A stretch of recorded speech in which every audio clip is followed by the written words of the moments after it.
If you ever want to know how a life can split in half without a single sound, then let me take you inside the moment mine did. Not into a crime scene, not into a hospital room, but into Courtroom 7 of Westminster Family Court, where the air smelt of old wood, cold stone, and betrayal so sharp it could cut skin. I remember sitting there with my palms sweating through the fabric of my dress, my heartbeat echoing louder than the judge's gavel. I kept telling myself, "Stay calm, Emma. It's just a hearing. He can't take Oliver away. He can't." But then, my husband, the man I once trusted with every fragile piece of my life, stood up with a calmness that made my stomach twist. Daniel didn't shout. He didn't accuse wildly. He simply straightened his tie, looked directly at the judge, and delivered the sentence that shattered me. "Your Honor, my wife is emotionally unstable. She poses a risk to our son. I ask for full custody. Full custody of Oliver, my 9-year-old boy, my reason for breathing." I felt the floor tilt beneath me. I swear the walls closed in, because in that moment, I realized Daniel hadn't come to negotiate. He had come to bury me. And if you've ever loved a child more than you love your own pulse, you will understand the terror that hit me then. But before I tell you how everything collapsed, and how one small, trembling child would later walk into that same courtroom and turn the entire case upside down, please tell me where in the UK you're watching from. Your support keeps this channel alive and helps me bring you more true, heart-stopping family stories like this one. Now, let me take you back to the morning it all began, because the truth didn't explode all at once. It started as a whisper, a bruise, a silence, and then became a storm. If I had known that everything in my life was about to fall apart, I might have paid more attention to the small things, the way Daniel no longer said good morning, the way he moved around the house as if I were just air, the way Oliver, my sweet 9-year-old boy, looked at me sometimes, as though he was trying to understand something even he could not name. But that morning, I didn't know any of it mattered. I thought it was just another Tuesday, another day of getting Oliver ready for school, ironing Daniel's shirts, and pretending the knot in my chest was something a cup of tea could soothe. The alarm rang at 5:30. I slipped out of bed quietly so I would not disturb Daniel, although the truth was he had not held me or even turned toward me in weeks. Still, habit has a way of surviving long after love begins to die. I made my way to the kitchen, switched on the kettle, and started preparing Oliver's lunchbox, ham sandwich, carrot sticks, a biscuit he loved. It was our tiny morning routine, and it always softened me. Downstairs, the house felt cold. Not the kind of cold you fix by turning on the heating, but the quiet cold of two people no longer speaking to each other. I folded laundry, placed Daniel's suit jacket over the dining chair, and tried to ignore the sinking feeling in my stomach. 6 o'clock. Right on cue, Daniel's footsteps sounded on the stairs, measured, rhythmic, like someone walking into a meeting, not into his own home. He entered the kitchen without glancing at me. I placed his cup of tea in front of him. "Morning," I said. He lifted the cup, sniffed it slightly, and took a sip. "Too weak today," he said, placing it back down. "Not thank you. Not how are you." Just a comment sharp enough to carve another little crack into my chest.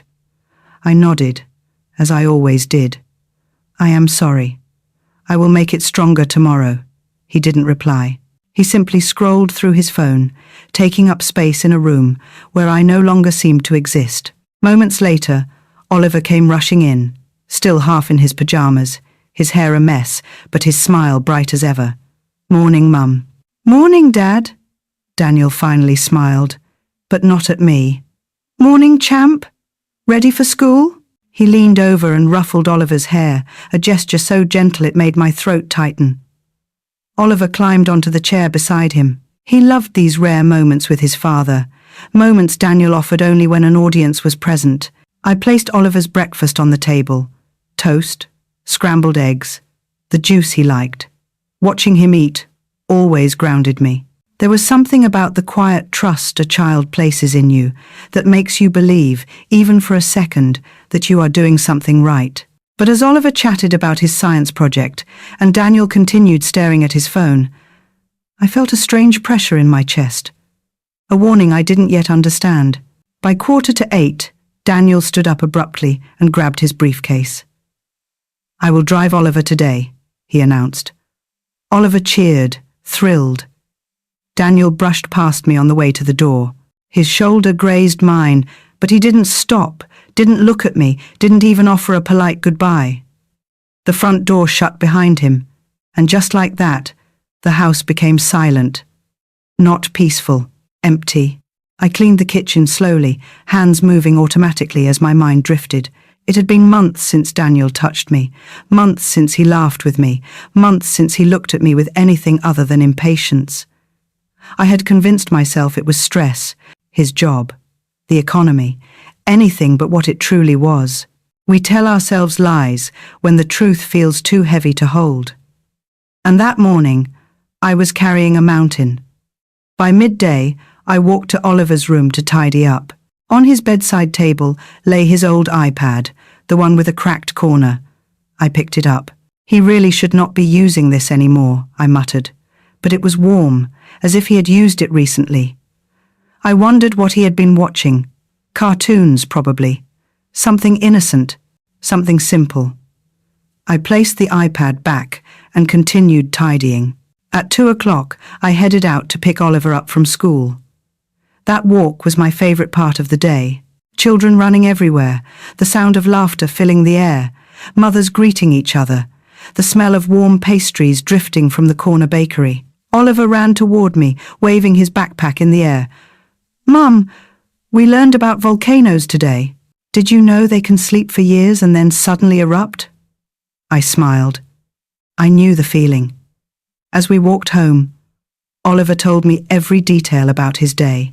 What he ate for lunch, who won the football match, the silly joke his friend told that he could barely get through without laughing, and for a brief moment, everything felt normal again. Safe, whole. But when we reached home, there was a large envelope leaning against the front door, my name written on it. No sender, only the logo of a London law firm. I felt the warning in my stomach return, stronger this time. Inside, something in my life had already cracked open, and I did not yet know I was standing at the edge of the fall. Before I opened it, I held Oliver's hand a little tighter. He looked up at me, puzzled. "Mum, are you okay?" I forced a smile. "I am fine, sweetheart. Go inside and wash your hands. Lunch is ready." I waited until he walked away, before I tore the envelope open. And in that moment, everything I thought I knew about my marriage began to collapse. The envelope trembled in my hands long before I opened it. It is strange how the body sometimes recognizes danger before the mind does. My fingers felt icy. My heartbeat slowed in a way that both scared and warned me. And for a brief second, I genuinely considered leaving it untouched on the table, pretending it had never arrived. But pretending is how I had survived my marriage for far too long. Pretending Daniel was simply stressed. Pretending our silence was temporary. Pretending love could grow again in soil that had long since turned barren. So, I tore it open. Inside was a thick stack of documents, the kind printed on heavy cream paper that somehow makes the words feel heavier too. Court language is cold. It does not care that you cooked meals for the man listed as petitioner. It does not care that you carried his child. It does not care that your heart is breaking as you read line after line, accusing you of being unfit to raise your own son. Petition for dissolution of marriage, full custody request, allegations of emotional instability, claims of household neglect, financial irresponsibility. Each sentence hit with the force of a hammer. By the time I reached the final page, the page where Daniel's signature sat neatly at the bottom, my vision had blurred completely. Daniel had not hesitated. He had written his name in black ink without a tremor in his handwriting, as though signing for a parcel, not a divorce that would tear Oliver from me. I sat there for what felt like hours, but later I realized it was barely 5 minutes, before I heard the front door open.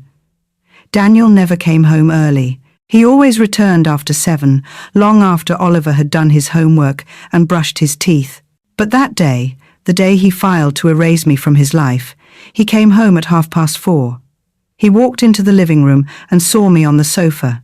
Papers spread around me like debris from a crash. His face remained perfectly still. "So, you've seen it," he said. My throat tightened. "Daniel, what is this?" "Exactly what it looks like." His voice was calm in a way that made me feel ill. I had known he was distant. I had known something was wrong, but I had never imagined he had been preparing a quiet, methodical attack behind my back. "You think I am not a good mother," I managed. Daniel loosened his tie and placed his coat on the arm of the sofa. "Emma, we both know you struggle. The house is always a mess. You cry at the smallest things.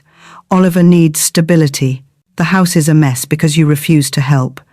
I cry because you speak to me like I am nothing." He didn't flinch. "Then perhaps you should be stronger." My chest rose sharply. "Daniel, you cannot take Oliver from me." His eyes hardened in a way I had never seen before. "I can, and I will.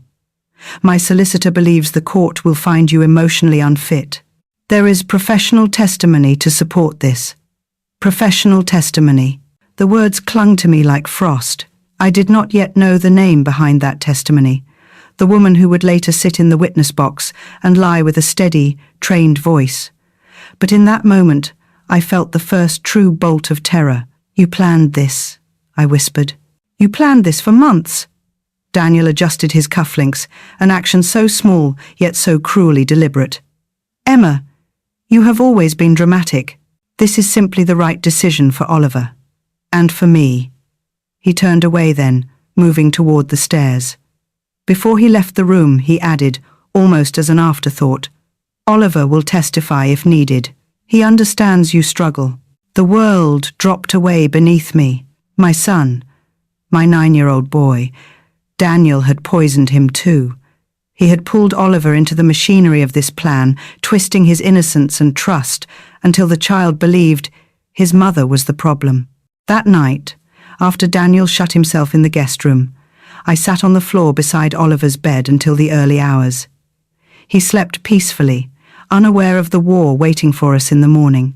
His small hands rested on the blankets, one of them curled around the edge of his old iPad.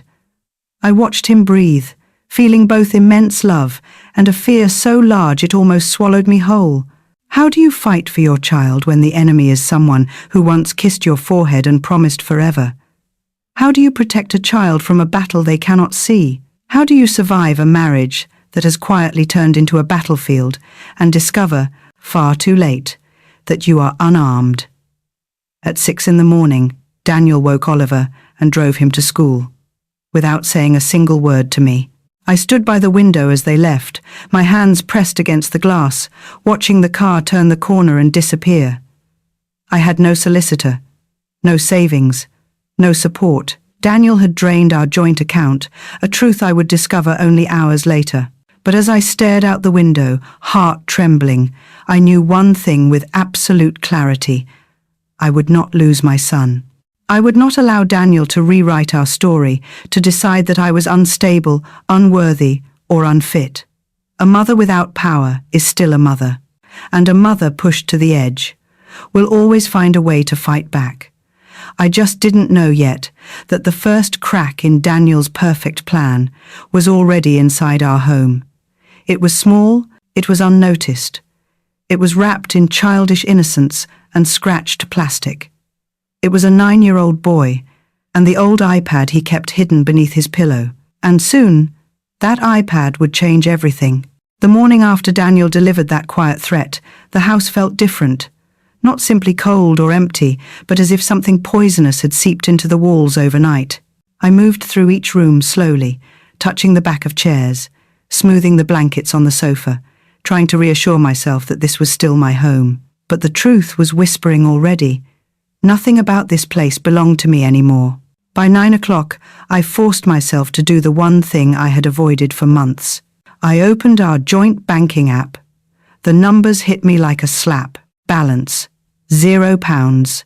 Savings, £0. Transfers.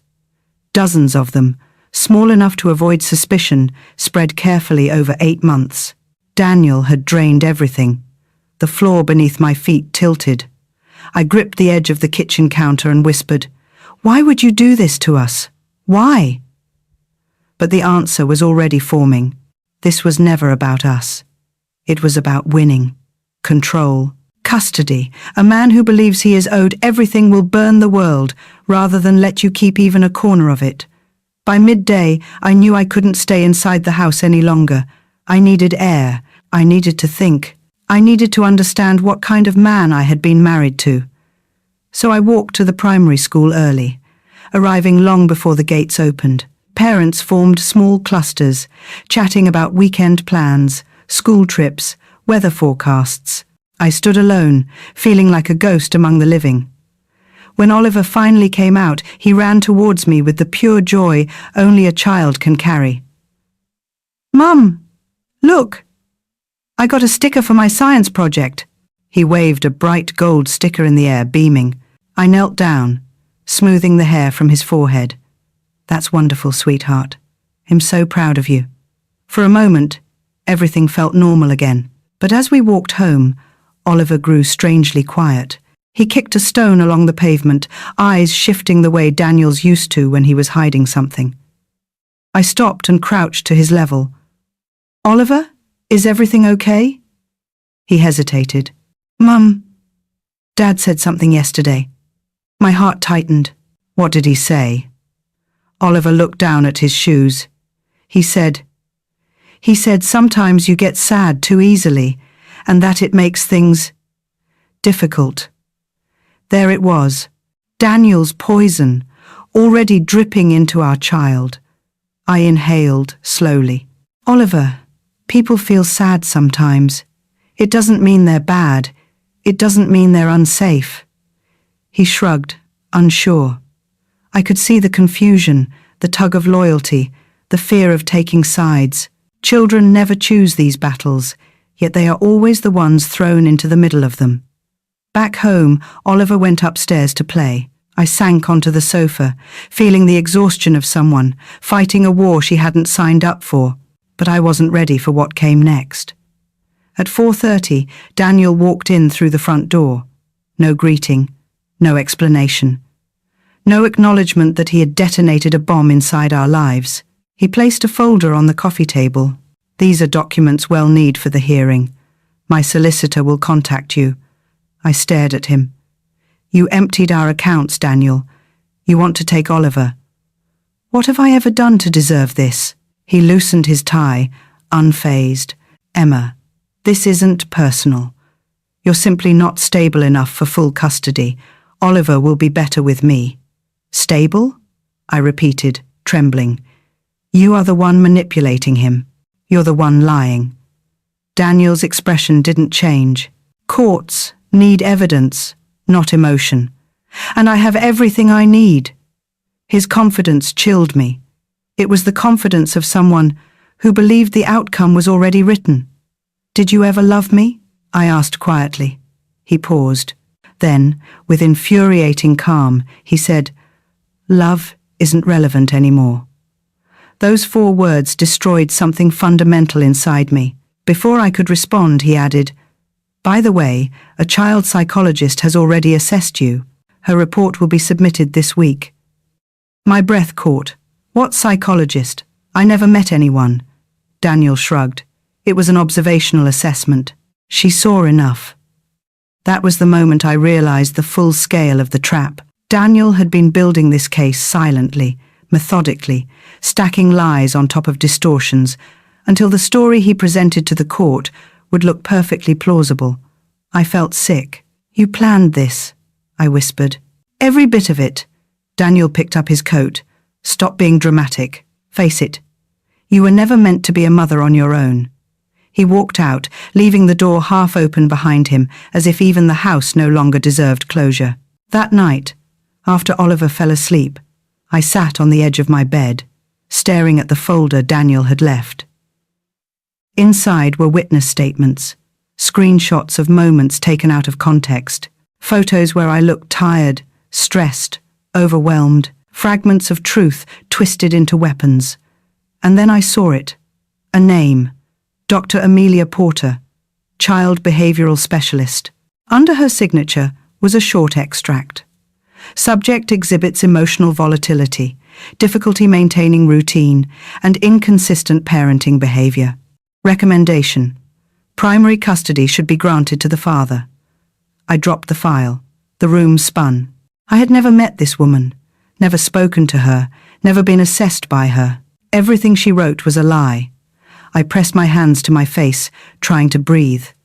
How do you fight lies told by professionals paid to sound convincing? How do you stand in court when someone has already drawn a picture of you as unfit, unstable, unworthy? But as I sat there drowning in fear, a soft sound came from the hallway, a small footstep, a familiar voice. "Mum?" Oliver stood at the door, rubbing his eyes. "I couldn't sleep. Can I stay with you?" I opened my arms, and he walked into them, warm, trusting, unaware of the storm rising around us. I held him tightly and whispered, "I'm not going anywhere, Oliver. No matter what happens, I'm right here." What I didn't know was that the boy in my arms was already holding the one thing capable of destroying Daniel's entire case. The truth was in our house, in our hands, in a device I had almost thrown away earlier that morning, and soon the world would see it. The next morning, the house was so still it felt like the pause before a scream. I woke early, not because I slept well, but because fear refuses to let you rest. The moment I opened my eyes, the world felt heavier, as if someone had placed a stone on my chest while I slept. Oliver was still asleep, curled under his dinosaur blanket, his small hand resting on the pillow as if guarding something. For a moment, just looking at him gave me strength I didn't know I still had.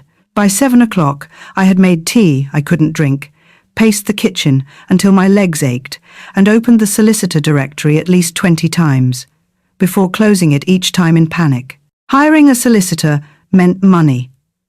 Money I did not have. Money Daniel had taken. I forced a breath and whispered to myself, "You have to try, Emma. If not for you, then for Oliver." At 9, I walked into a small legal aid centre 2 streets from the council office. The place smelled like old paper and burnt coffee. Behind the reception desk sat a woman in her 50s, glasses low on her nose, typing fiercely. "Hi," I said softly. I need help. It's urgent." She looked up, scanned my face, and something in her expression softened instantly. "Family court?" she asked. I nodded. She gave a sympathetic sigh. "Take a seat, love. I'll see if Mr. Prescott can squeeze you in." After 10 nerve-wracking minutes, she led me into a modest office, full of leaning stacks of files. A man in his 60s rose from behind a desk, crowded with half-empty mugs and sticky notes. "Mrs. he prompted. "Thompson," I said. "Emma Thompson." He gestured for me to sit. "In family cases," he began gently, "the earlier we know the facts, the better we can defend them. Start from wherever you can." So I did. I told him about the bank accounts drained to nothing, the photographs taken out of context, the credit card statements that weren't mine, the fabricated psychological report, Daniel's cold dismissal of our entire marriage, his quiet plan to take Oliver away. I expected disbelief. Instead, I saw recognition. Mr. Prescott leaned back slowly, clasped his hands, and spoke with the calm certainty of someone who had untangled many threads like this before. "Your husband is building a narrative," he said. "A very careful one. Men like this don't change their behavior. They change their strategy." The words stung with truth. "But," he continued, "narratives can be dismantled. If there is evidence inconsistent with his story, it can change everything." Evidence. The word sat heavy between us. "I don't have anything," I whispered. "He controls the finances. He controls the house. He controls the story." For the first time, Mr. Prescott leaned forward, his voice quiet but firm. "Then we must find what he cannot control." He asked for my ID, basic documents, then scheduled an emergency meeting later that week. As I left the office, the weight felt slightly lighter, not gone, but no longer crushing. But the universe has an uncanny way of testing you right when you feel a spark of hope. When I reached home, I found Daniel's car already in the driveway. My stomach dropped. Inside, Daniel stood by the kitchen counter, as though he owned the air itself. "Where have you been?" he asked sharply. I kept my voice steady. "Out. I need to know where the mother of my child goes, Emma." Something inside me snapped. "You don't get to ask that," I said quietly. "Not after everything you've done." His smile was thin, venomous. So you're getting bold." He stepped closer. "It won't help you. Courts see patterns, Emma. And yours? Emotional instability, poor judgment, unreliable behavior." I swallowed hard. "Stop pretending this is for Oliver," I whispered. "You want to win. That's all." Daniel's eyes hardened. "You should be careful," he said. "Anger doesn't look good on you in court." He brushed past me, as though simply touching the air around him was enough to control it. When he left, the silence cracked something inside me. I leaned against the counter, breath shaking, until the sound of footsteps broke through. "Mum?" Oliver peeked from the staircase, still sleepy, holding something behind his back. I forced a smile. "Morning, sweetheart." He walked closer, hesitant. "Dad was shouting," he murmured. I knelt. "You didn't do anything wrong." Oliver bit his lip, then looked over his shoulder, as if checking no one else was listening. "Mum, can I show you something?" There it was, the same sentence that would one day echo inside a courtroom, shaking everything Daniel had built. But in that moment, those words felt innocent. A child wanting to share a small discovery. "Of course," I said gently. "What is it?" Oliver carefully pulled out the old tablet from behind his back. The cracked one. The one I thought was broken beyond use. The one I nearly threw away. "I recorded something," he whispered. A chill crept up my spine. "What did you record, Oliver?" He hesitated, then said softly, "Something I wasn't supposed to hear." My heart stuttered. "Show me." He unlocked the tablet, hands trembling slightly, and opened a video file. The thumbnail alone made my blood freeze. 2 figures, a familiar room. A moment I had never witnessed, but one my son had. Oliver swallowed hard. "I'm sorry, Mum. I didn't know what to do, but I thought you needed proof." Proof. The word returned like a lifeline thrown into stormy water. He pressed play. The screen brightened. Voices filled the room, unmistakable voices, Daniel's and a woman's, discussing the plan, mocking me, detailing how they would twist the story, fabricate evidence, and break me piece by piece. I gasped, covering my mouth. Oliver shifted uncomfortably. "I didn't mean to hide it," he whispered. "I was just scared. But I don't want to live with Dad if he's lying. I want to stay with you." I pulled him into my arms, my whole body shaking with a mixture of heartbreak and fierce, rising strength. This wasn't just evidence. This was truth captured without corruption, justice recorded from the eyes of a child, the one thing Daniel could not manipulate or erase. And in that moment I realized something powerful. This fight was no longer about defending myself. It was about protecting my son, and for him I would burn Daniel's entire narrative to the ground. If courage has a sound, it is not the roar of victory, but the quiet breath you take right before walking into a place designed to break you. The morning of the preliminary hearing arrived with a grey, colourless sky, as if London itself knew something heavy was unfolding behind closed doors.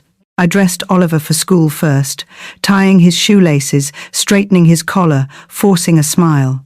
"Mum, will you be okay today?" he asked. I cupped his cheeks softly. "It'll be fine, sweetheart. You just focus on school, all right?" He nodded, but the small crease between his eyebrows told me he wasn't convinced.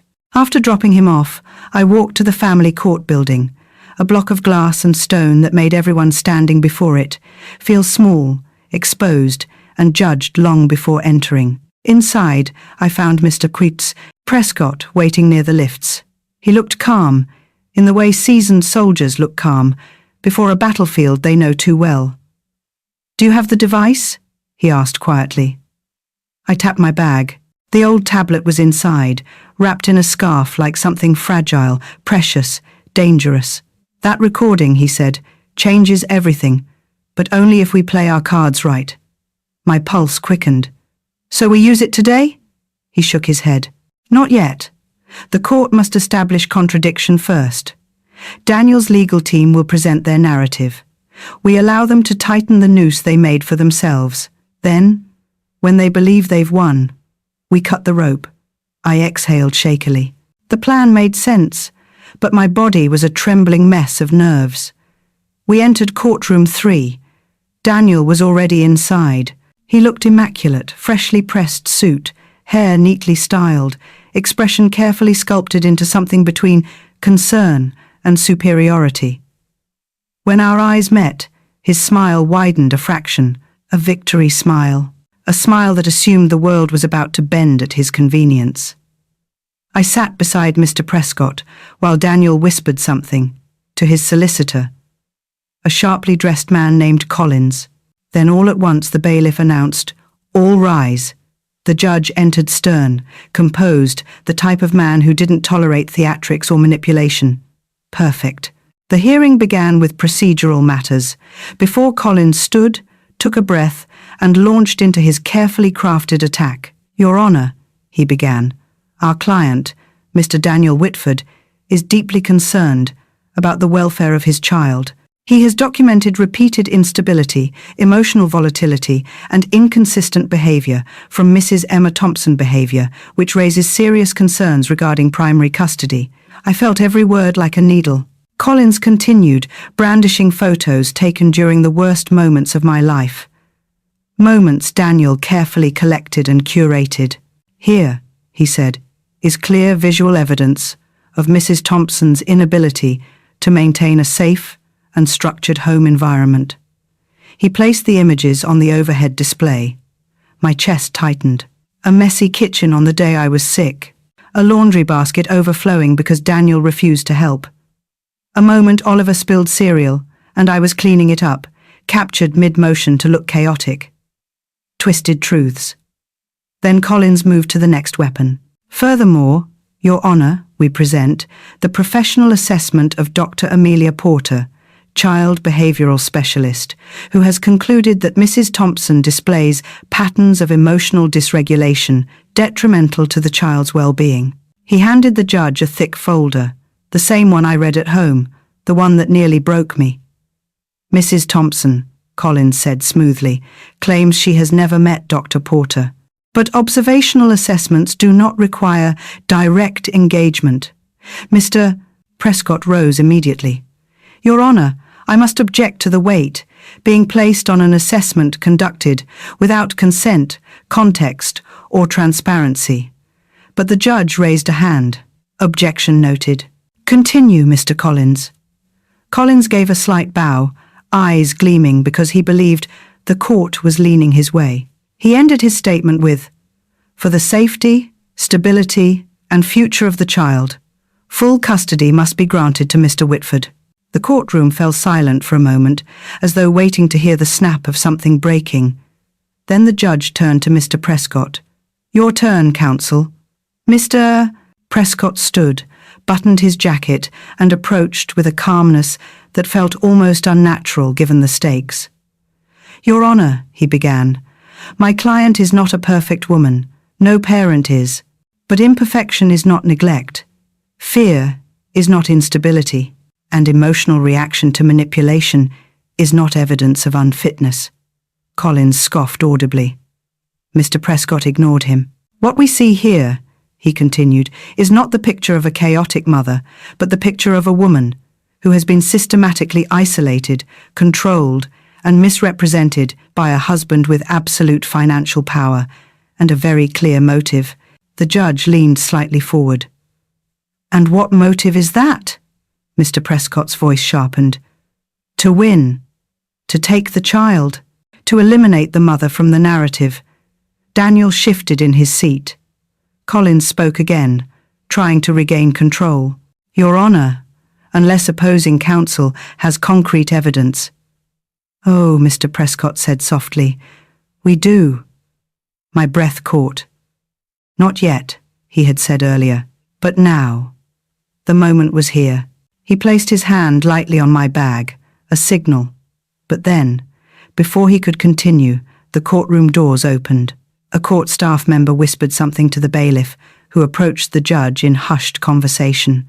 The judge nodded once, expression changing ever so slightly. Then he spoke. Mrs. Thompson, a new piece of information has just been submitted to the court by an external party.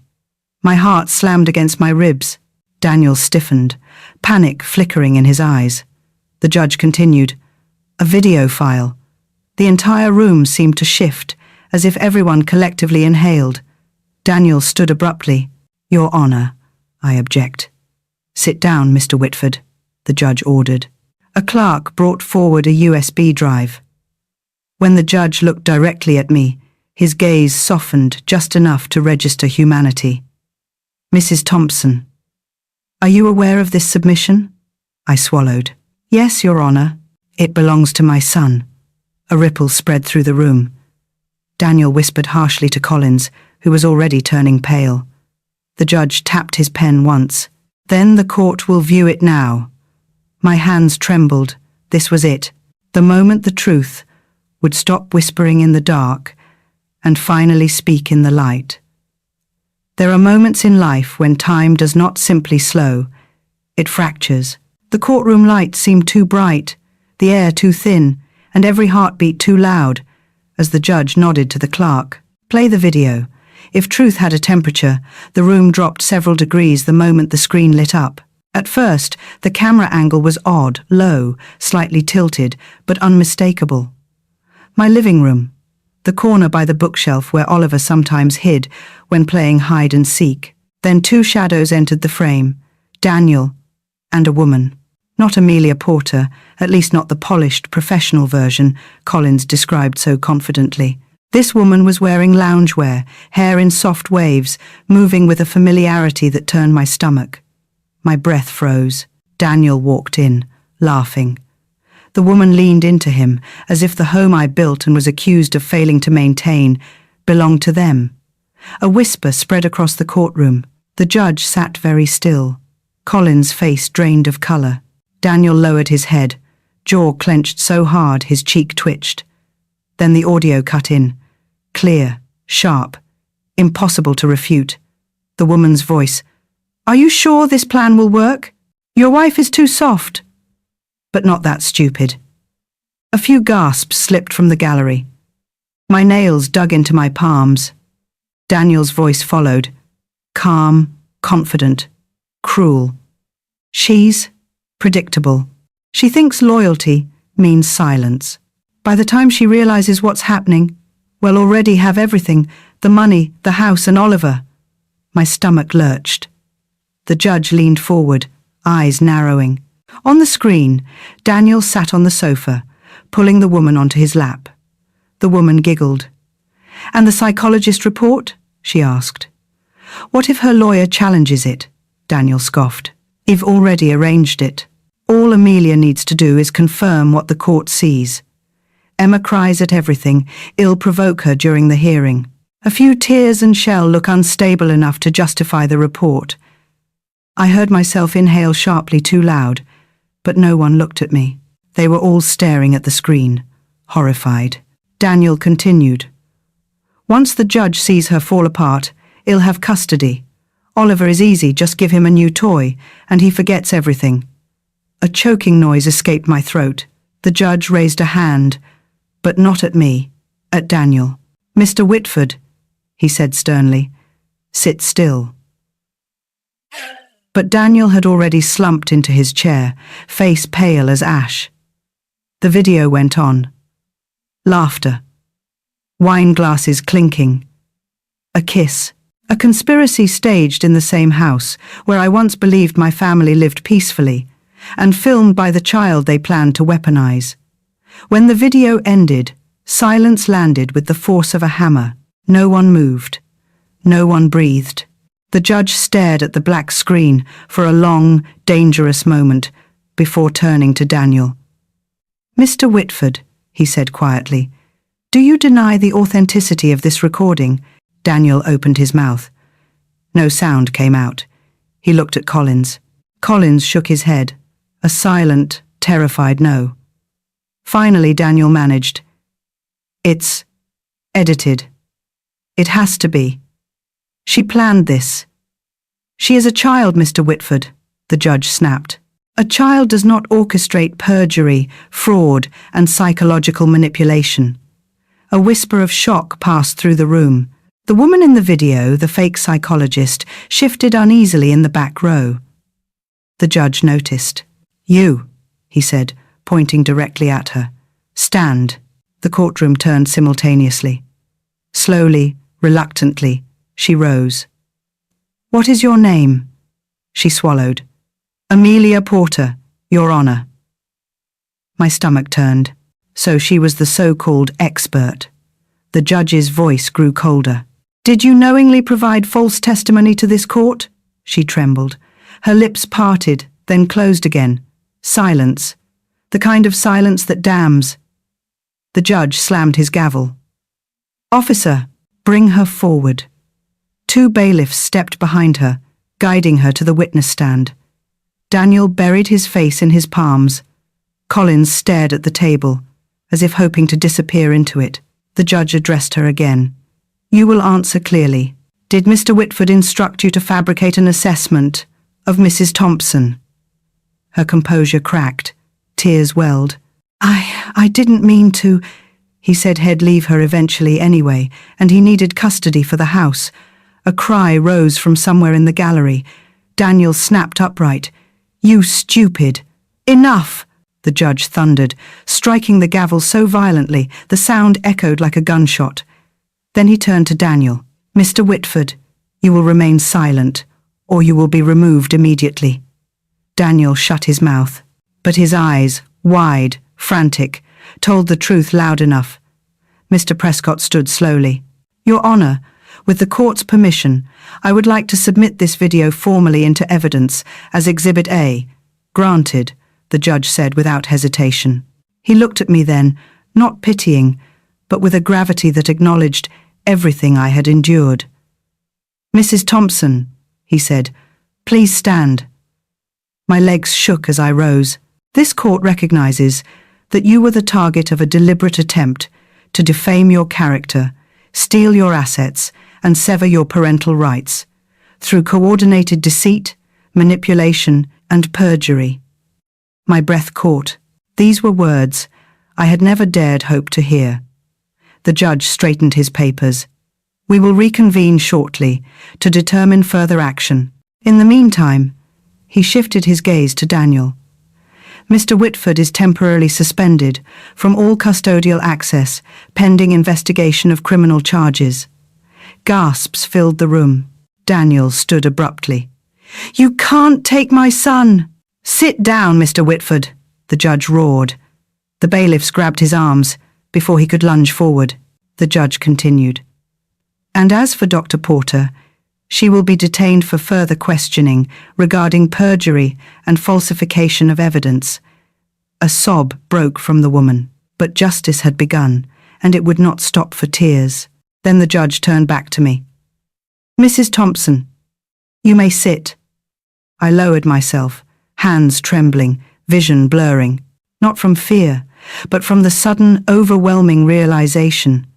For the first time in months, the truth was no longer my burden. It was my weapon. And Daniel's downfall had only just begun. After the video, after the shouting, after the judge's thunderous rebuke, I thought the air in the courtroom would finally ease. It didn't. Tension lingered like smoke, curling into the corners, settling into the cracks of every mind present. Because when a lie collapses publicly, it doesn't fall quietly. It drags everything down with it. When court adjourned for the break, The bailiffs escorted Daniel out first, not in handcuffs, but in the kind of firm hold reserved for men on the edge of losing control. His eyes burned across the room toward me, full of a venom far more dangerous than the arrogance he walked in with. Mr. Prescott placed a steadying hand on my shoulder. "You did incredibly well," he murmured. I let out a shaky breath. "I didn't do anything. Oliver did." "Yes," he said softly, "but you allowed the truth in. Some parents would have panicked, some would have hidden it to protect their pride, or even their child." I blinked. I hadn't thought of it that way. The corridor outside the courtroom buzzed with murmurs, people pretending not to stare. People pretending they didn't just witness the unraveling of a man's carefully constructed fiction. I sat on a bench, hands clasped so tightly I could feel the throb of my own pulse. For months, Daniel had convinced me that I was losing grip on reality. But now, reality stood tall, undeniable, in the form of a shaky recording, captured by the bravest 9-year-old in the world. Still, fear has a strange way of resurrecting itself, even when the truth is on your side. Emma. I looked up. The woman who approached was someone I recognized vaguely from school pickups, Lydia, another parent from Oliver's year. "I'm sorry," she whispered. "I shouldn't intrude, but I saw everything in there. You didn't deserve any of it." Her kindness nearly undid me. "Thank you," I managed. She hesitated before adding, "I always thought Daniel seemed too polished, too perfect. I'm so glad the truth came out." She squeezed my arm, then walked away. Mr. Prescott sat beside me. "You should eat something," he said. "You'll need your strength for the final part." I exhaled. "What happens now?" "Well," he replied, clasping his hands, "the judge will likely strip Daniel of any temporary custodial rights. And depending on how he rules, we may pursue criminal charges for coercive control, evidence tampering, and conspiracy to commit fraud." The words were heavy, but they weren't crushing. They were liberating. I looked down at my hands. "I feel guilty," I whispered. "For what?" he asked gently. "For him being Oliver's father." The silence that followed was not awkward. It was understanding. "You are not responsible," he said softly. "Only accountable for what you choose next." Choose next. The phrase settled into me like a seed. Minutes later, the bailiff called us back inside. Court reconvened. Daniel's solicitor, once smug, now visibly rattled, struggled to regain composure. "Your Honor," he began, regarding the video, "we request an adjournment to analyze its authenticity." The judge stared at him so coldly, the air seemed to ice over. "Mr. Collins," he said, "your client has been presented, engaging in clear discussion of manipulation, fabrication of evidence, and intent to deceive the court. We will not delay justice to give him time to rewrite another narrative." Collins, lips pressed into a thin line, he sat down. Daniel wouldn't look at me, whether from shame or fury I couldn't tell. The judge turned to Mr. Prescott. "Counsel, do you have anything further to submit?" "Yes, Your Honor," Mr. Prescott said, rising.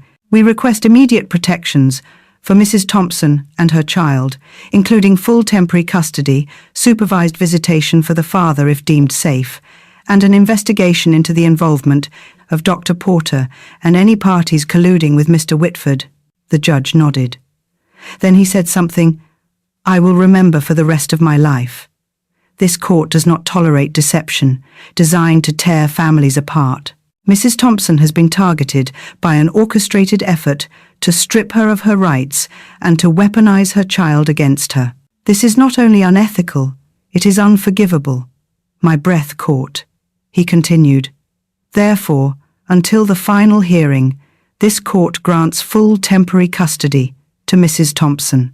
Mr. Whitford's access is suspended, pending criminal investigation, and this court will forward all materials to the Crown Prosecution Service for review of potential charges."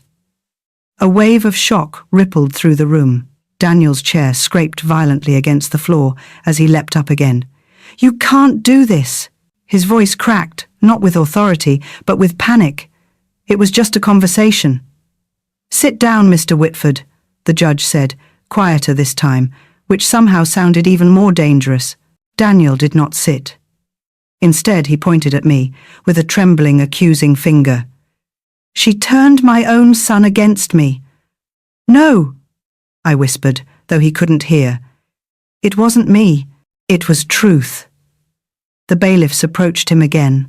He backed away, shaking his head. "This isn't over," he muttered, voice breaking. "Shall see. Shall all see." But no one was listening anymore. The judge adjourned. The room began to empty. Mr. Prescott touched my arm. "You're safe for now," he said. "But Emma, be prepared. Men like him rarely accept defeat gracefully." I nodded. I already knew that. When we stepped outside, the late afternoon light felt sharper, almost too bright, like the world was trying to reintroduce itself. And then, Emma. I turned. Oliver ran toward me, his school bag bouncing, his hair tousled from the playground. I knelt just in time for him to throw himself into my arms. He clung to me tightly. "Mum, are we okay?" I swallowed the tears rising in my throat. "Yes, sweetheart, we're okay." He pulled back, searching my face. "Is Dad angry?" A pause. I chose truth. "Yes, but it's not your fault. None of this is your fault." He nodded slowly, but his eyes were still clouded. As we walked to the car, Oliver slipped his hand into mine. "Mum," he whispered, "I was scared you might lose me." I stopped walking, knelt again, held his face between my hands. "You will never lose me," I said. "Not now, not ever. Do you understand?" He nodded. Then something unexpected happened. He hugged me again, fiercely, as if anchoring himself to me, and anchoring me to the earth. In that moment, with cars passing, people talking, and the London wind brushing against us, I understood something profound. Truth had saved us, but survival, that would take strength. And what lay ahead was not peace. It was the next chapter of the war Daniel had started. But this time, I was no longer afraid. I had evidence. I had support. I had my son, and I had myself back. That alone made me far more dangerous than Daniel ever expected. There are days when life feels like a corridor. Long, dim, predictable. And then there are days when the corridor splits open beneath your feet and you realize you have been walking on the edge of a cliff without knowing. The morning after the court revelations was exactly that. The news spread faster than I imagined. Before I even opened my phone, messages poured in, some from acquaintances, some from strangers who had somehow already heard. Daniel Whitford, the respectable financial consultant, had been exposed in front of a Crown Court for conspiracy, manipulation, and attempting to sever a child from his mother. But I didn't care about the headlines. I cared about Oliver, who ate breakfast quietly, eyes fixed on the cereal bowl, as though the events of yesterday might explode again if he looked up. "Do you want toast?" I asked gently. He shook his head. "What about fruit?" A small shrug. "Tea?" "No, thank you, Mum." There it was, the voice of a child trying not to tremble. I pulled a chair next to him.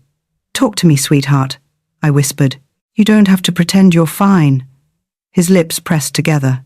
"I didn't want to hurt Dad," he murmured. The words struck with a force no scream could match. "You didn't hurt him," I said. "You told the truth." "But he looked so angry, Mum. He looked like he hated me." I breathed in slowly. "He doesn't hate you," I said softly. "He just hates being exposed." Oliver hesitated. The uncertainty in his eyes was something I knew wouldn't disappear overnight. Healing isn't instant. It's a long road back to safety. When I dropped him at school, he turned and hugged me tightly, longer than usual, before joining his classmates. I stayed in the car an extra minute, hands gripping the steering wheel, Part of me was relieved. Another part knew we were far from the finish line. And I was right. Around noon, the phone rang. "Unknown number," I answered. "Mrs. Thompson?" The voice was stern, formal. "Yes? This is Detective Inspector Harrow from the Metropolitan Police. We need you to come in today. It concerns Mr. Whitford." My stomach twisted. "What's happened?" "It's best discussed in person." 5 words, and the corridor beneath me tilted again. At the station, D.I. Harrow greeted me, with a file tucked under his arm. "Thank you for coming so quickly. We're opening a criminal inquiry based on the evidence shown in court yesterday." However, he paused. "Mr. Whitford has made a statement of his own." My breath caught. "What kind of statement?" "He claims the video presented was part of a deliberate entrapment by you and your legal counsel." I stared at him. "That's absurd," I said quietly. "So are most lies," the detective replied, "but we must follow procedure." He slid a document toward me. "This morning, we arrested Amelia Porter for perjury and falsifying professional documents. During questioning, she confirmed that Mr. Whitford orchestrated the entire scheme." A flood of relief washed over me, but Harrow held up a hand. "There is one more problem." My spine stiffened. He also attempted to file an emergency petition to regain temporary access to Oliver. I blinked. "On what grounds?" "The same grounds he's always relied on," Harrow answered. "Confidence, arrogance, a belief that he can talk his way out of anything." A bitter laugh escaped before I could stop it. "So what happens now?" "For the moment," he said, "the judge has denied the petition, but you should prepare. He will try again." The room felt colder suddenly. "Is he in custody?" I asked. "For now," Harrow replied, "but his solicitor is asking for bail." Another jolt of fear. "And if he gets out?" "Then you take precautions," he said firmly. "Restraining orders. Supervised contact only, if any. Security measures at home." It didn't feel real. Even after all he had done, Daniel still believed he could walk back into Oliver's life, as though nothing had happened. "He won't win," Harrow added. "But men like him don't let go easily." I swallowed hard. He was right. Daniel didn't want custody because he loved Oliver. He wanted it because he saw Oliver as leverage, as property. On the way home, my phone buzzed. A number I recognized. Amelia Porter. I let it ring. It rang again. I answered, voice flat. "What do you want?" A shaky breath came through the line. "I know. I'm the last person you want to hear from," she whispered. "But please, listen." I said nothing. "I was wrong," she choked out. "I was stupid and blind and desperate for someone to choose me. He told me you were cold, that you didn't care for him, that he was raising Oliver alone. I believed him. I let him use me. I didn't soften. She didn't deserve softness. I'm not asking for forgiveness," she continued. "I just wanted you to know he won't stop. Not until someone makes him." The line went quiet. My pulse pounded. "Why are you telling me this?" I asked. "Because I finally realized something," she whispered. "He doesn't love anyone, not me, not you, not even his own son." She inhaled shakily. "He only loves control." Then she hung up. I stood frozen on the pavement, the phone still in my hand as her words replayed over and over. "He only loves control." It explained everything. His behavior, his lies, his charm that never warmed, the rage that simmered beneath his skin whenever reality contradicted him. Daniel didn't want me. He wanted to own me. He didn't want Oliver.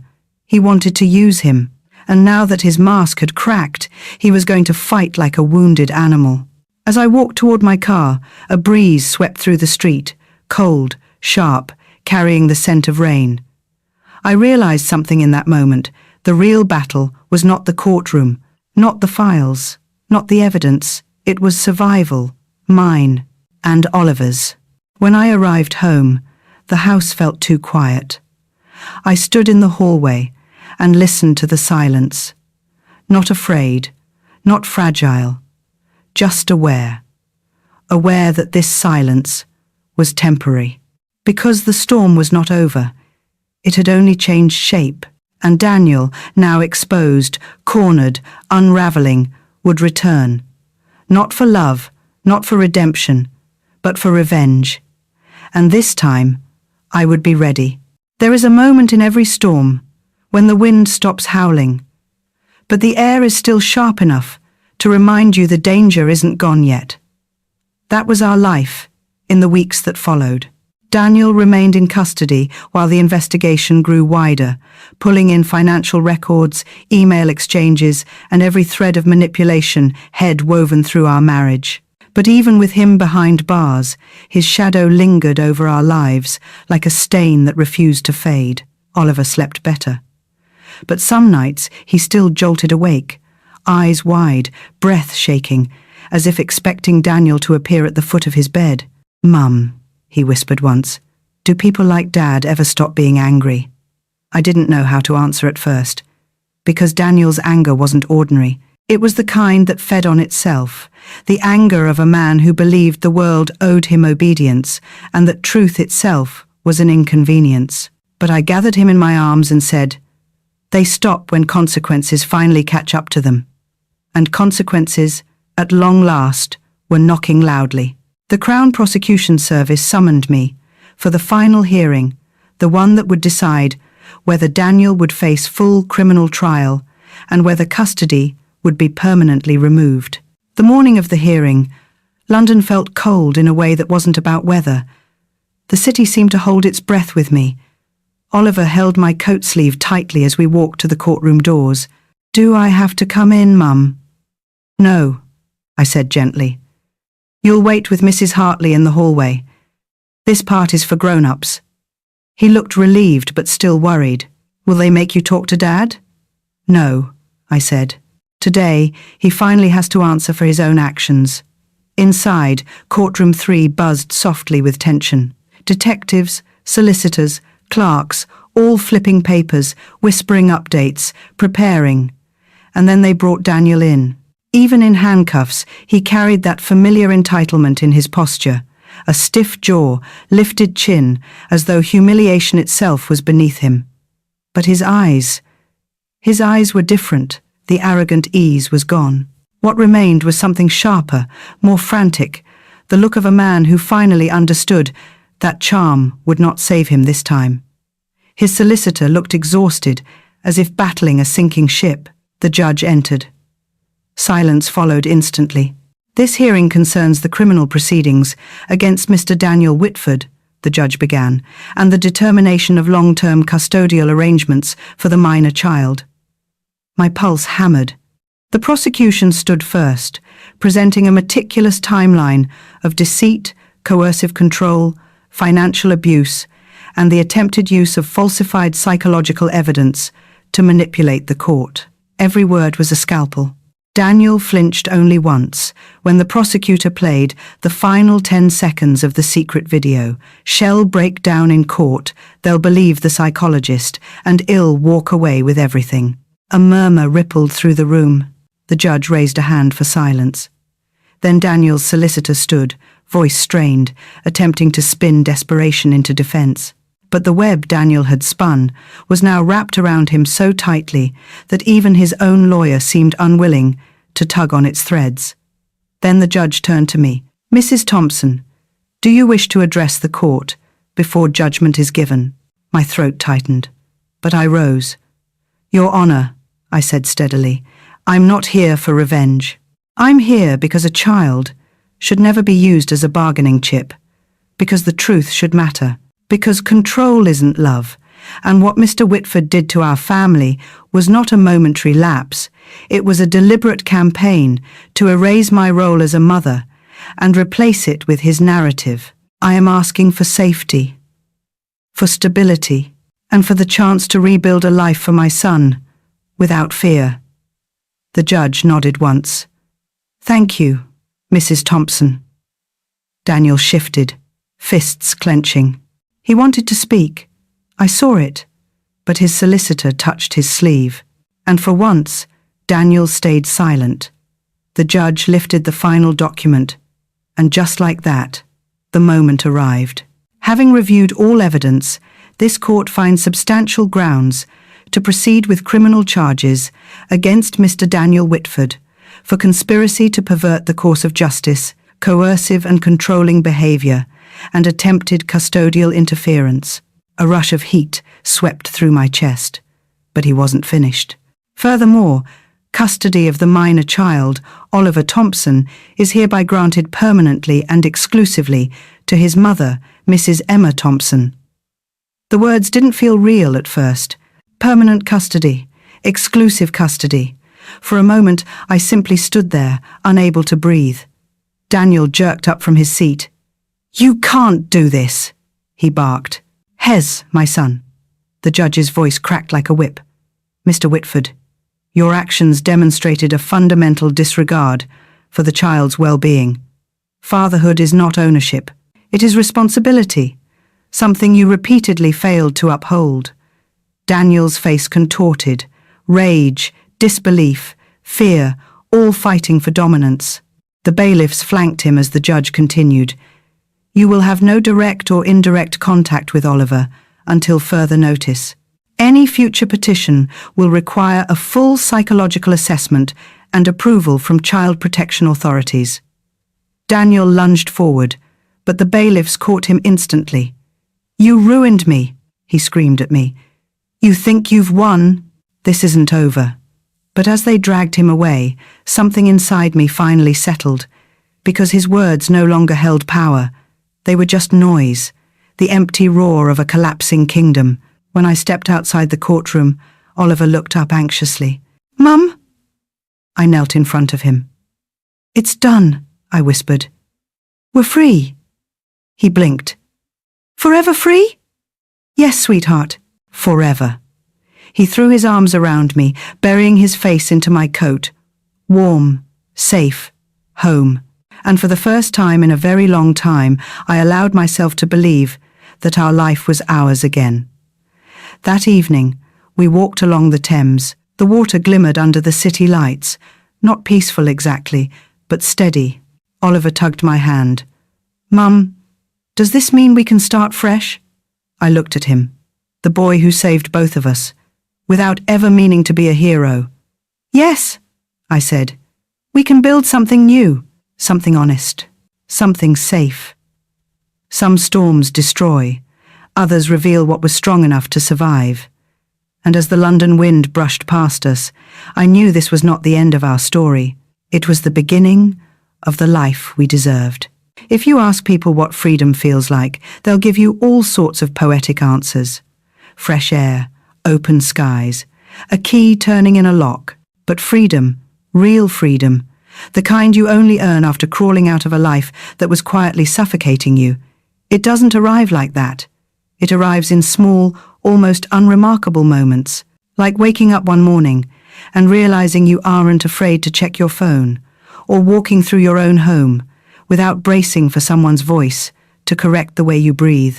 For Oliver and me, freedom came in pieces, slow, shy, delicate pieces, that we gathered together like fragments of sunlight. After the final ruling, social workers visited our home, not because they doubted me, but because protection required procedure. Oliver answered their questions in the honest, stumbling way children do. He told them he felt safe with me.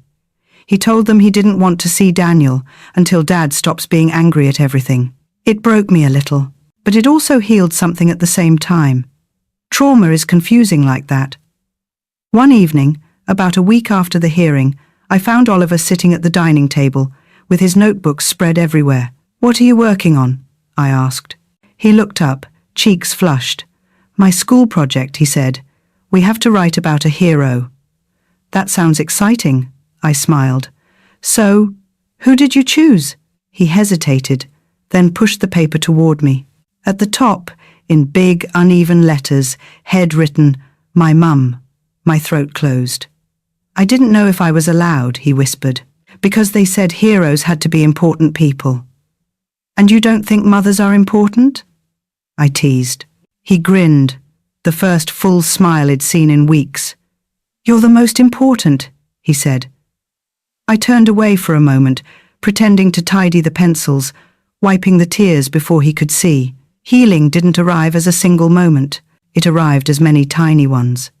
Later that month, I met with a victims' support group, a room full of women and a few men, who had survived relationships that eroded them slowly, quietly, the way frost eats through a window frame. Some shared stories worse than mine. Some shared stories eerily similar. When it was my turn, I didn't know where to begin. But I looked around at the faces, waiting patiently, and for the first time, I felt safe enough to tell the truth out loud, without trembling. I didn't even realize I was shrinking, I said softly. He made it feel normal. A woman across the circle nodded. That's how they do it, she murmured, piece by piece, until you don't recognize yourself unless they approve. I breathed out slowly. That was it? Wasn't it? Daniel didn't need to raise a hand.